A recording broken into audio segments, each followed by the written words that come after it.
Let's learn how to combine shapes. Not everyone has Adobe Photoshop, and that makes things like logo designing very difficult. If you need something simple, then you can draw shapes and combine them in PowerPoint. Draw the shapes you want to combine. There are a load of shapes in a load of colors. You can access them from the Insert tab.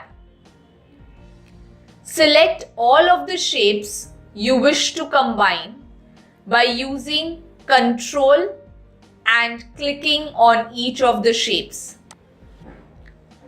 Under the Format tab, click the Merge Shapes button. Now click on Combine.